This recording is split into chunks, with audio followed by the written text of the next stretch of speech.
Hey dudes, welcome to Splat from the Past, the only 80s themed horror and sci-fi show where things can get totally radical. Now today, I am interviewing a legend amongst legends. I am interviewing Sylvia Van Buren herself, Anne Robinson, and of course I'm talking about The War of the Worlds 1953, and she played the grandmother in the remake, and I'm having her on the show today. She is a living legend, and I am just so honored to get in touch with her and talk to her a week before her next appearance at Monsterpalooza in Pasadena, which I will be attending. And I just can't wait. I am just so blessed and so lucky with the people I got to do interviews with. It's just so amazing. I mean, she's also worked with legends like Audie Murphy and Jack Webb, and I'm going to ask her about that as well. So, here is my interview with Anne Robinson.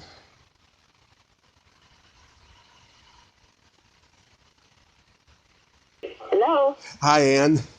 Hello. I didn't hear the phone ring at all. I'm so sorry. Oh, that's okay. How are you today? I am getting over it. We were 29 days in a car, Mm-hmm.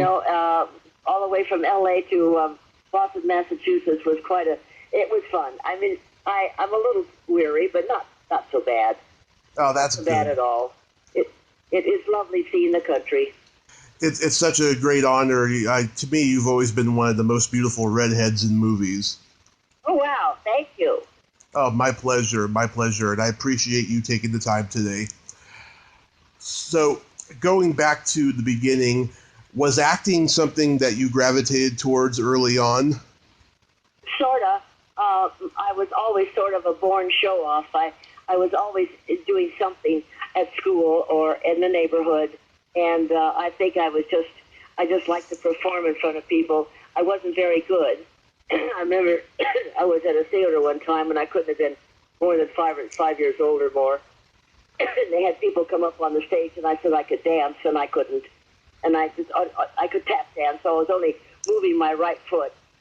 And I think they literally took me off with a hook.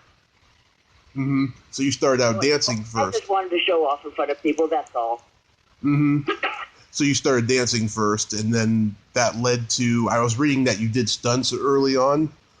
Well, yes, but I was a grown-up person by that time. You've been on a horse all your life. I've been on a horse all my life.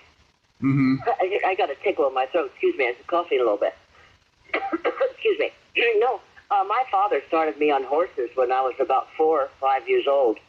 Mm-hmm. And I learned to ride English saddle all my life until I met a cowboy, a movie cowboy by the name of Johnny Carpenter. And he had been a favorite of mine on westerns all my life. And I ran into him by complete accident, and he had sort of retired by that time, and I was so surprised to see him, and he was so surprised that I recognized him, that when he found out I loved horses and I could ride, I came down to his stables, and he said, well, let's see what you can do. And he said, I think I'm going to teach you to be a cowboy because you've got a great seat on a horse. You know what you're doing. It wasn't my seat, it was the way I sat on a horse. I knew what I was doing. So how did that lead to the movie business for you? Well, he had been teaching handicapped boys and girls and adults how to ride horses. And he had a group of young men who were blind, and they were called the Blind Rhythm Riders. They were musicians. And he was going to make a half-hour little film on them and how he taught them and their accomplishments. Mm-hmm. And so he asked me to be his leading lady, and I was about 19. And so I came riding in on a horse and raced to the stop and jumped in his arms and cried that the stage had been robbed and somebody had been shot. And so my next door neighbor, it was on television, and my next door neighbor saw it, and he said, Anne not only can ride a horse, but she's a pretty good little actress for something like this. And so he knew some people like Cliff Lyons, who was a stuntman and a director, and Yakima Canutt, who was a very famous stuntman. He said, I think we could get her into movies as a stunt girl. And that would be a way to get my union card. which is very difficult to get at the time. So they, a casting director at Universal Studio by the name of Johnny Rennick owed a favor to them, and they said, please give her an extra card, get her in the union as an extra, and once we get her into one union, we can get her into another. And so I started out as a stunt girl on horses, with doubling a young girl, a leading lady with Roddy McDowell in a movie called Black Midnight. And that's how it all got started. And then I ended up, as a stunt girl and as an extra, and it just went on from there. Did you ever get injured doing stunts? Not really, no. I didn't do them for very long. And the worst stunt I ever did was escaping from the Tehachapi state prison for women. Mm-hmm. Tehachapi, California.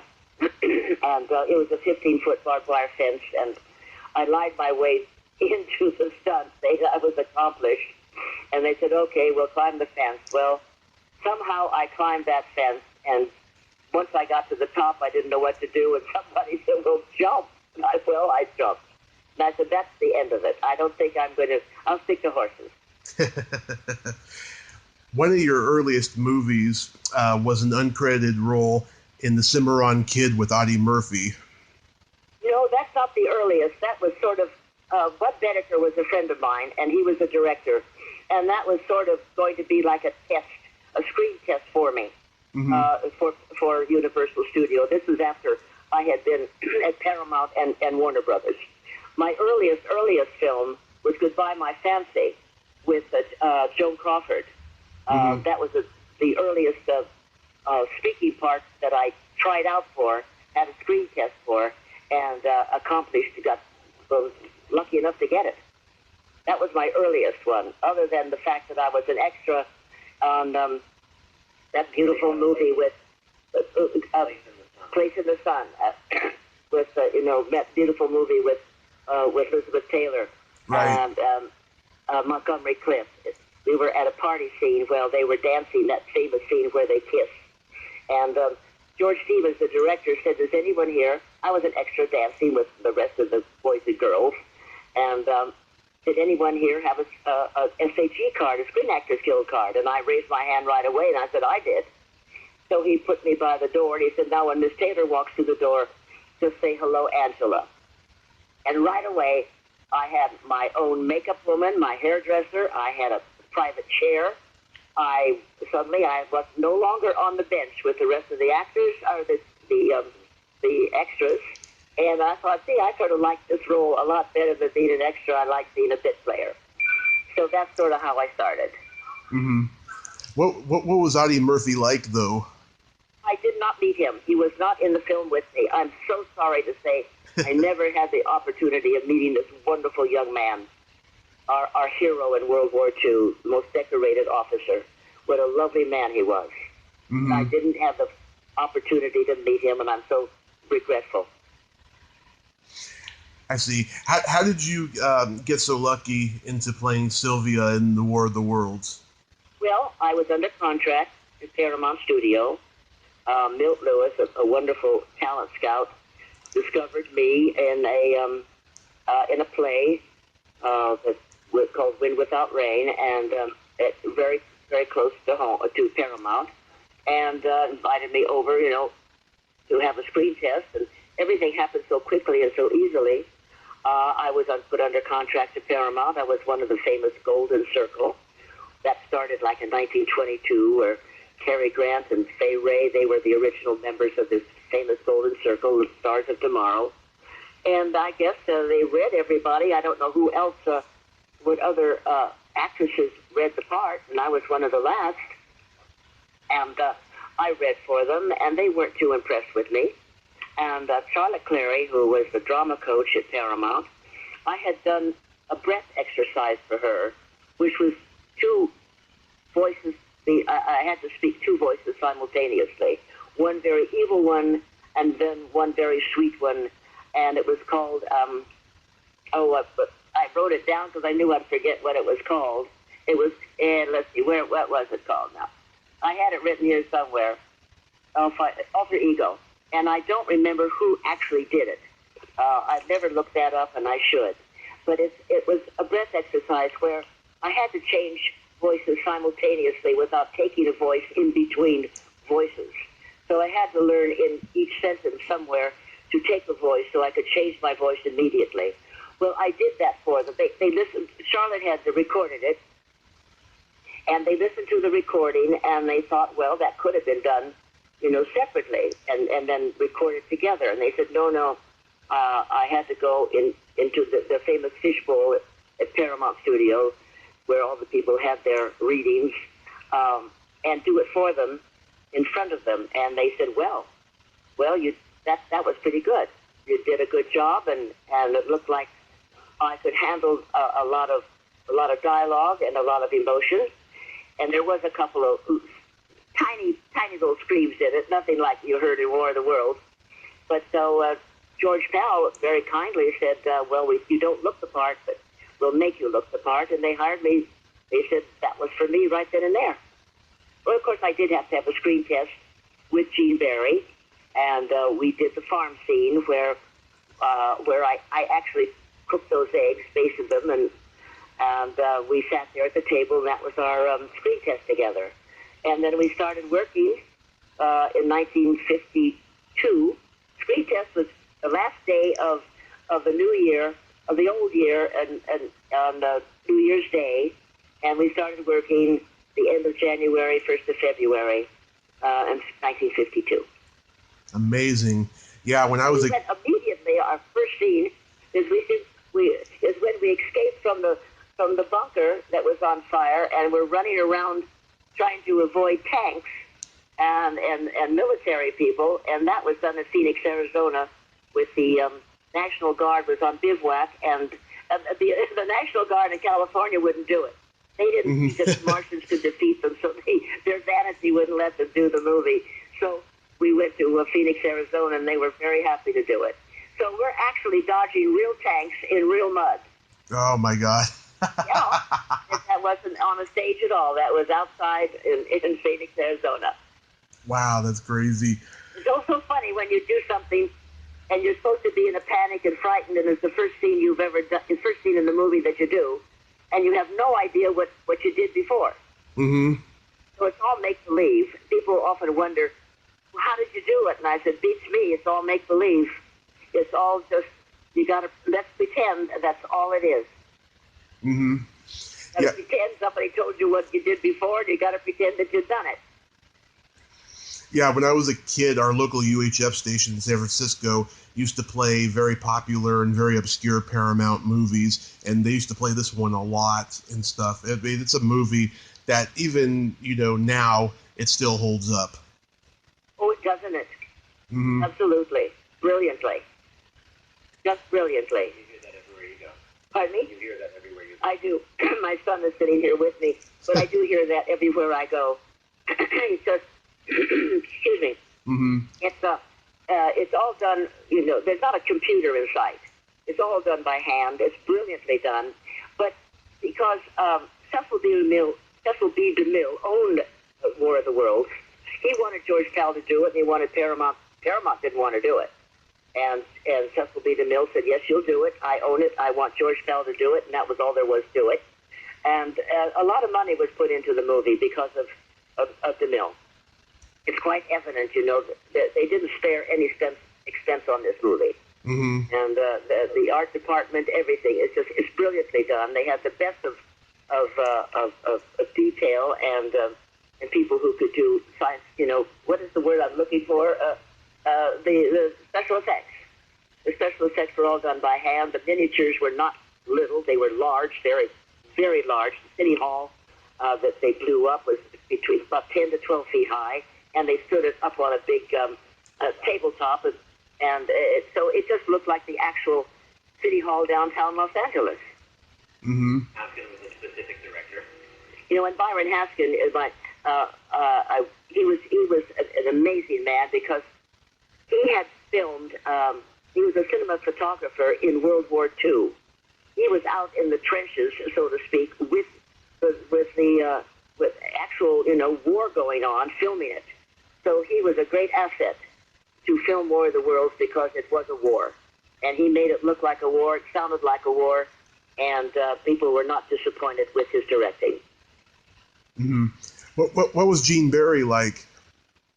Well, he was a quiet man, oddly enough. There was 10 years difference between the two of us.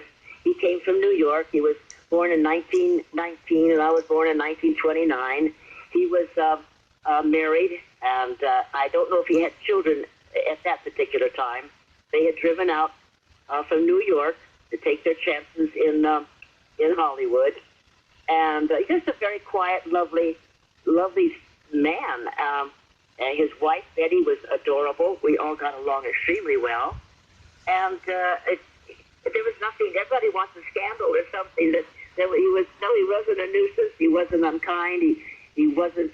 He had. It wasn't that he had an ego. He just wasn't pretentious. He just was a lovely man. Mm-hmm. And he became a huge TV star a few years later.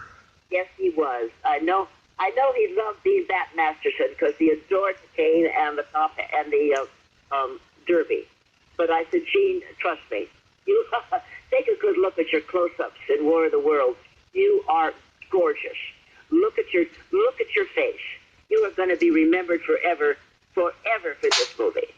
And Bat Masterson, yes, is awfully nice and sweet, and you're cute, but boy, you're handsome in this movie.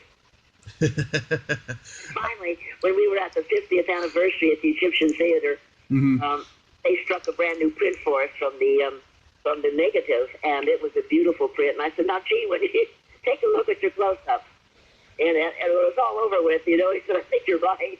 He said, "This is a pretty good movie." And no, it was a lot of fun. We got along so well, and then we lost track of each other. We went back to New York, and he did La Casa Fall. And I got to see him. He was nominated for a Tony. Mm-hmm. I got to see him when he did the film, the play out here at the Pantages, La Casa Fall, and he was magnificent. What a wonderful voice he had. He was a brilliant stage actor, and I think he should have done more on the stage because he was wonderful. And that's when Betty and we became friends. After, for a long time, we kept in touch. And he'd gotten sick. I think he had a heart attack. I'm not sure. And I called Betty right away, and we became friends on the phone. And then years later, when Betty passed away, Gene and I became very close. We were sort of afraid he was sort of becoming a recluse. He was very, very heartbroken, and it was sort of doing a memorial, to Betty. And he wasn't leaving the house because she really was the head of that household. She kept everything together. She was a wonderful woman. So I went over and got a hold of him and said, "Come on, we need to go out to lunch." I finally pried him loose from the house and started getting him back into life again.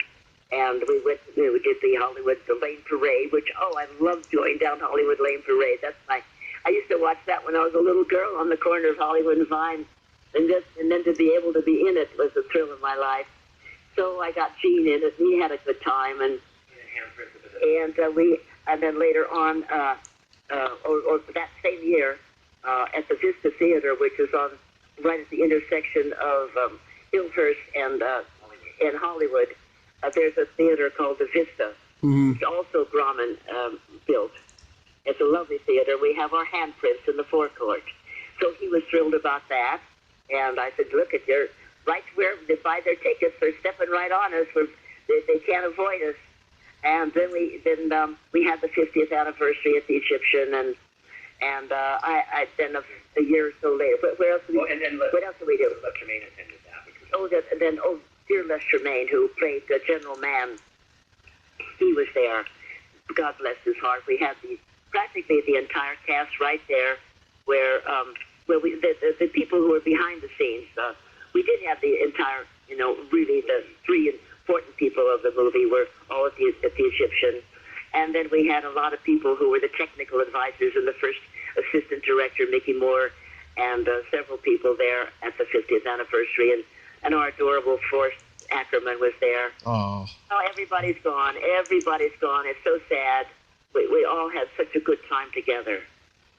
Any stories about the alien that put his tentacle on your shoulder? Oh, well, yeah. Is it dear Noguchi? No, Charlie Gomorrah. Oh, Charlie Gomorrah. Noguchi's the one. I always get that name. Noguchi's the one that did the War Machine. Nosaki? Nosaki did the War Machine. He was the crime guy in L.A. He was the... Who did who? Who did what? Who did the... I got the two names. Charlie Gomorrah. I got Charlie Gomorrah and Diana. That's the one who did the monster. They did... the original one was about 6 feet tall, and they didn't like it. And so Charlie Gomorrah and his sweet daughter, she was 12 years old, they worked all night to make another one, the one that you see in the movie. Mm-hmm. And Wow. so they didn't want a tall one because they didn't want anyone, like a man walking around with legs. They didn't want anyone to know how the monster or the little alien, got around, moved himself. They didn't want a man in a suit. So they worked all night long on this, and it was brand fresh. It wasn't even cured. They were terrified that it was going to rip apart and we'd lose it. So they didn't have time to make the arms proportioned to the new body. So it's the old arms, so the 6-foot one that you see in the movies, the one that's really too long, but no one really notices that it's out of proportion. And because he's an alien, I mean, who would have 3 fingers that were suckers? I don't know how they got across space with 3 suckered fingers. That doesn't make sense to me at all. But she was very instrumental in guiding her father. She's 12 years old. She was very instrumental in getting her father in the shot very carefully on like a skateboard. They called it a dolly. They moved him in very quietly, very carefully behind me. I couldn't see him. He couldn't see me. So she is helping her father. She takes his elbow, the elbow of the alien, to place it on the hand on my shoulder. I couldn't feel anything. He couldn't see anything. So that had to be timed. And that's about all. We have to talk, what happened. That would be interesting. I don't. The glory of Hollywood. It's a 12-year-old girl. Yes. No, that's my son. He's laughing about that. He said the glory of Hollywood. Yeah. The 12-year-old girl is very instrumental in getting the most important scene in the movie accomplished. Wow. And then they pull her father out after Gene Barry throws that axe. They pull him out. He almost fell off. You can see in the movie he sort of jerks backwards and away he goes. And Hattie, he would have collapsed. Yes. Oh no. Yeah. Had he fallen off, they hoped that they got the shot because the whole costume would have split apart. Oh wow. They were going to cover it originally in liver, and they said, "No, I think it's gruesome enough looking." Liver would have about done it. You played the grandmother in the Steven Spielberg remake. How was that experience? Oh, that was wonderful. Guys, Steven, he's an angel. That man is so sweet. He was looking for me, and I didn't know it. And a neighbor of mine, by chance, had an interview for Robbie, for the young boy in his version, his adaptation of the story. Mm-hmm. And he overheard them in the casting office, my name, and he said, I happen to live right next door to her, and they said, oh my God, what a coincidence, because we're trying to find her. Please have her call us. And so he gave me the number, and I called them, and they said, Stephen's been looking for you. He wants you desperately to have a cameo in his motion picture. And I said, I don't understand why have you had so much trouble? I'm listed with the Screen Actors Guild. And they said, do you have any idea what your telephone number is? And I said, well, yeah. And they said, well, the number we had was Madison 85964. Something I'd had way back before my son was born in 1963. I had never changed my phone number. and I'm still using the Madison number. Tell him what Steven said about you. What did Steven say about me? How his life is Sylvia Van Buren. Well, he's always been crazy about Sylvia Van Buren. Ever since he was a little boy, he fell in love with Sylvia. And he was so kind. He said, you've always been my favorite girl in movies, not my favorite actor. My favorite woman. He said, you're my favorite woman on film. Oh. Isn't that sweet? He had a crush on me, and it was so lovely. When we met, he said, I just can't stand it. I have so many questions to ask you. It's just so sweet. He and Tom both. And then Tom Cruise, my God, he was adorable. Mm-hmm. I mean, I couldn't have been happier. They treated me absolutely like royalty. It was such a privilege. Nice. Every one of his movies. Oh, I'm so glad to have my son here. He reminds me of everything I should be telling you. That's good. Stephen, he likes Sylvia Van Buren so much that in every movie I have discovered that Sylvia shows up. Somebody has the name of Sylvia.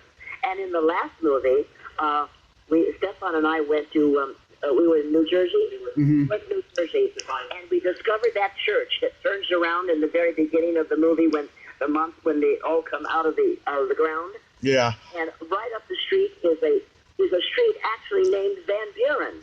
And he uses it in the shot over Tom Cruise, which happened to be my last name in the original film. Wow. He always finds a way to get Sylvia Van Buren in there, and just by coincidence and by, I suppose, his surprise and good luck, right up the street is the sign over the street, and it says Van Buren. So that's very prominently displayed over Tom Cruise as he's running around the street trying to escape. We live in an era full of in-jokes and references, so I'm not surprised. That's right, I know. Oh, no, he was so lovely. In E.T., he asked me if I'd ever seen E.T., and I said, well, of course, who hasn't seen E.T.? You remember the closet scene when E.T. puts his hand on Elliot's shoulder, and he said, of course I do. He said, well, I dedicated that to you. Oh. I know. He pointed right at me. He said, how nice of you to do that for George Palin. I didn't do it for them. Oh, no. No, that was sweet. No, exactly. I asked him, I told him how thrilling, thrill it was, and what a compliment it was for him to do something like that for George Pal and for Paramount. And he said, no, I did that for you. I dedicated that to you. Oh, that's sweet. Oh, no, he was just a wonderful man. Wonderful. Just a delight. A year after you did The War of the Worlds, you did the 1954 Dragnet. But yeah, Jack Webb, God, what an angel he was. I had an awfully good time. I'm so pleased. That was a lucky thing, too. I had the interview, and when I arrived, they apologized for my inconvenience that I had come and they'd already given the part to another girl. And they said, but, for your trouble, please read anyway, because we might find something in a future movie for you. And so I thought to myself, I have nothing to lose, so I imitated Jack Webb. I tried as dry as I could possibly be, as monotone as I could possibly be. I imitated him while I had my interview. Mm-hmm. And they asked me if I would please mind if they wait a moment. And a few moments later, they came back in and they said, well, we would like to give you the part. And they paid the other girl and paid the 10% to the agent and the manager, and I got the part. I heard that Jack Webb liked to drink a lot. Did you ever see that? No. He smoked, but I never saw. It was later on with Kent McCord, was a very dear friend of his. He knew him very, very well. He and Martin Milner, when they did that Adam 12. Mm-hmm. And we ran into him at Bob's Big Boy one day in Toluca Lake, and he told us about, how Jack, sort of died suddenly, and it was probably, I didn't know until then that he was a drinker, because I never saw anything like that. And even at the cast party after the film was finished, I didn't see him drinking excessively. But I understood that he was quite a smoker. And he did have a sudden heart attack, which sort of surprised everyone. They did not know that he had any heart trouble. Yeah. But he was in love. I had a big crush on him, but he wasn't too impressed with me because I didn't get a tumble. He didn't ask me out or anything. Yeah, he probably wasn't into redheads. I guess so. I think that's after Julie London, I didn't have a chance. He was so gorgeous. His wife. Oh no, she was beautiful. In the 80s, you played an older version of Sylvia in Midnight Movie Massacre. No, you did an older version of the Ward. Oh, Midnight Movie Massacre. Wade Williams. Oh, you did use your. Yes, that's right. I used my name, Dr. Van Buren. I don't know. That was just so much fun. That started out to be. Oh gosh, I've forgotten now. That was supposed to be. Oh, I wish I remembered now. Wade Williams was. Oh, he owns everything. God bless him. It was some television series he loved. I wish now I had known you were going to ask me that. I could have looked up remembered the television show he was trying to recreate. Mm-hmm. And whoever it was, the director on it, shot. He just did that. Nothing seemed to be shot in sequence. And so when he got all the rushes, the movie that he wanted to present just wasn't to be, because nothing was coherent. It didn't fit together. Not one scene followed the other scene properly. And so to get the investors were very upset and wanted their money. Someone else came in and tried to redo something and made this funny, campy movie. And who was the fellow that passed away? They wanted Divine to do the heavyset woman. Mm-hmm. But he had died. He died. That died, but they had to get somebody suddenly to take his place. If Divine had been in it, that would have been a cult movie for the rest of my life. No, it would have been something. But I did it because I love Wade Williams. He's a dear friend of mine, and I just had a good time doing it. Yeah. And it ended up where it wasn't exactly what he wanted, but now suddenly it's there. A cult. It ended up sort of a cult movie after all. Did a whole thing on it. Who did? Remember Film Facts? Oh yes, Film Facts did a whole thing on it. That magazine, Film Facts. I'm shocked. I'm shocked, but it is a hoot. It's a crazy thing. I haven't sat through it in a long time. I can't. I watched it last night on YouTube. It's a really silly movie. Oh no, it's an embarrassment. Nothing how it's supposed to be. We had wonderful scenes. Everybody, the original script, was terrific. And if Divine had been in it, we had the proper director. The director evidently did not understand science fiction, Mm-hmm. or he had no idea what the original TV show was all about. And I can't remember the name. And shame on me, I should remember that. But no one ever asked me about Midnight Movie Massacre. Really? Nobody ever asks you at conventions? No, and I'm relieved. I had some wonderful one-sheets, though, from it. The artwork was terrific. And Robert Clark, I love that man. He was the dearest man I've ever known. And so I have a lot of the one-sheets with our autographs on it, so that's a wonderful souvenir. The artwork is worth everything. But I haven't, no one's asked to buy them.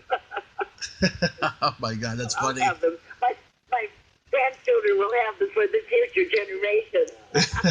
If any. That's so funny.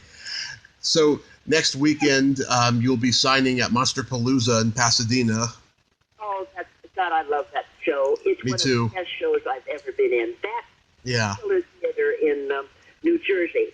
Those are the two best shows that anyone could ever appear in. I love them both, and I'm ever so grateful. I was at the very second one that Brodsky had ever done, and we were in Burbank. And I was there with Tom Weaver and Kevin McCarthy, and it was the second show. And then after that, I just sort of showed up with Kevin as his guest. I wasn't invited. And when Elliot met me, he said, "Oh my!" They invited me for the third one and the fourth one, and I've been to practically all of them. And now it's gotten so big that they've moved to Pasadena. Yeah. He has the other junior Monsterpalooza, whatever that is, in Burbank in April. And I think that's the one we'll be at. And the huge one, which is absolutely true. Oh, it's something that everyone should see. It should never be missed. It's spectacular. That show and all the artwork that these brilliant people do. Yeah. That's the one in Pasadena in I believe in October.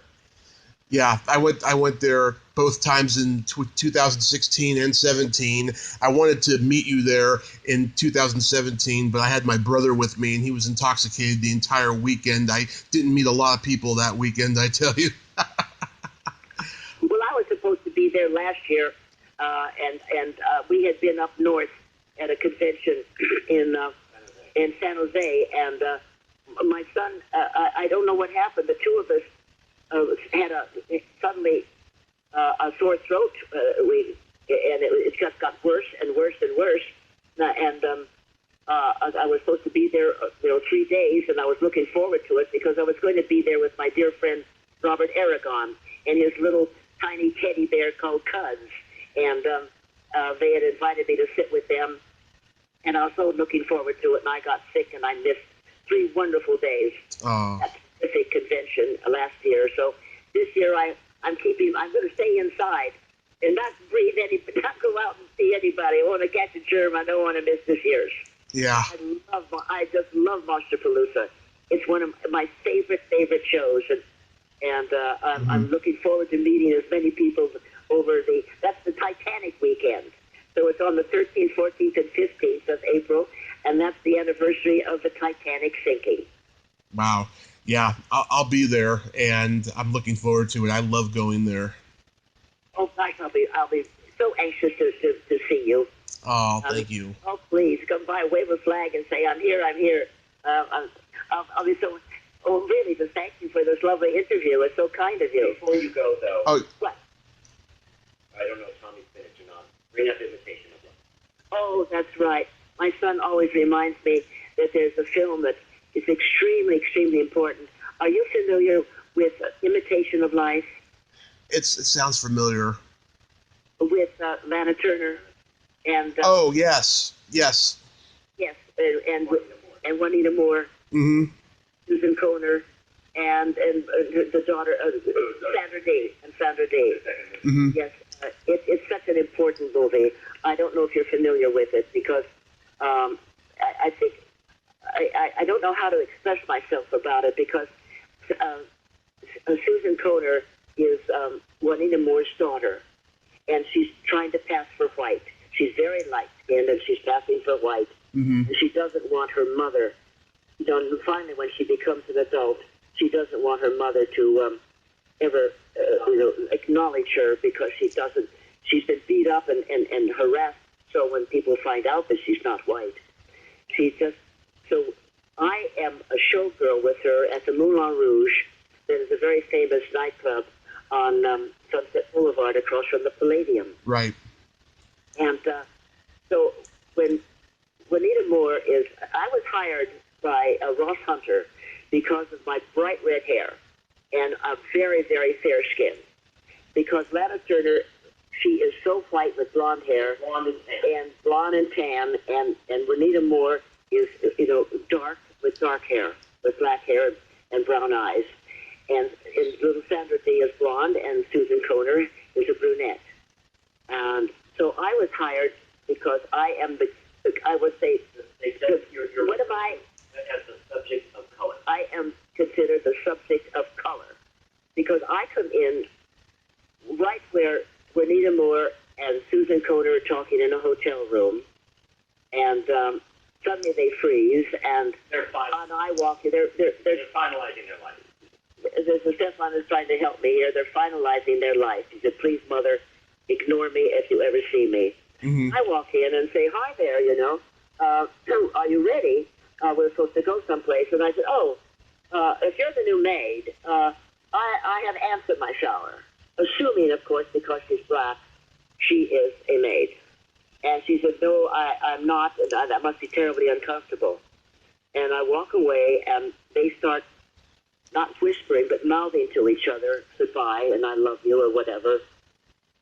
And when Juanita Moore walks out the door.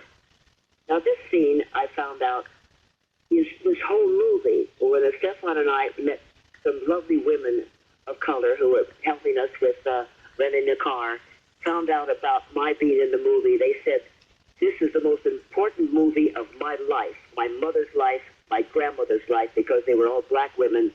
They saw this movie when they were very young, and it means a lot to them. And I had no idea how important it was in this movie, how important I was in resolving the issue of this movie. Oh. So when Juanita Moore walks out the door, I turn around and I look at Susan Coder, and I said, well, did you, honey child? I didn't know y'all had a mammy. And that, now everybody just freezes in the movie. They hate it. And she's holding the door, and as she shuts it, she says, all my life. And, of course, the people just cry their eyes out. It's so terrible. And that movie is so important today. I don't know why they don't bring it out. Turner Classic just runs it, but I think it should be run more than that. It's a very important movie that is being sort of not forgotten, but we need to show it again. It's like my son says, it does have a cult following all its own. And every time I meet anyone, any black person at a convention, they just stand there and stare at the picture and point to it. They said, that movie, I love it, I love it. And I all these years, I had no idea of the cult that follows that movie and how important that movie was, because as I saw it, it was just a fashion show for Lana Turner. She changes her clothes every scene and walks down the stairs beautifully.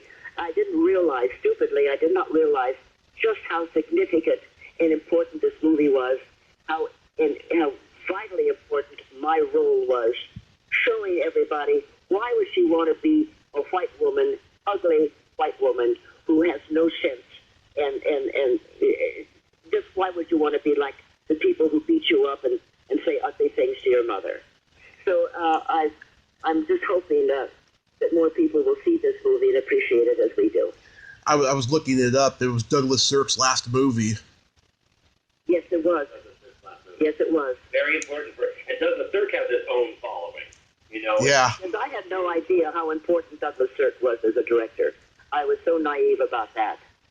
I had just come back from Mexico, and I just had my first child 4 months before I did the movie, and so I was completely out of touch with everybody. I had no idea how important he was. Rock just called I did. Rock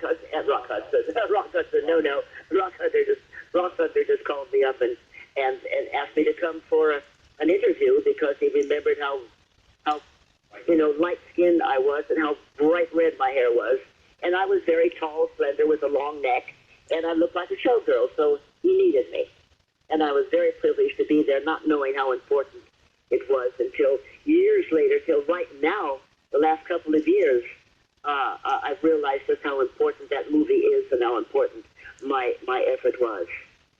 I'll definitely go watch it. And thank you. And I can't wait to meet you next weekend. And this has been such an honor. I thank you so much. Oh, but believe me, I'm thrilled to death. I've never done one of these podcasts. I never heard of one before. I don't know anything about a computer or the internet.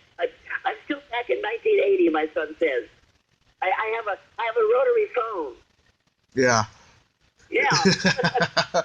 I really do. No, but living in Southern California, JPL and all these people, they advise you because of earthquakes, you have to have a landline. It's vitally important. And so I've got about 3 phones that are hooked up with little landlines. And they're rotary. Yeah, podcast is the new radio. That's right. It really is. It was lovely talking with you. I'm so glad you called me. This will be so much fun because I don't know. I'm looking forward to what a podcast is. Yes, and I'll see you next weekend, and I can't wait. It's going to be a lot of fun. Oh, bless your heart. I'll be looking forward to meeting you, too. Thank you so much for calling. Oh. It's been a privilege. I've enjoyed it very much.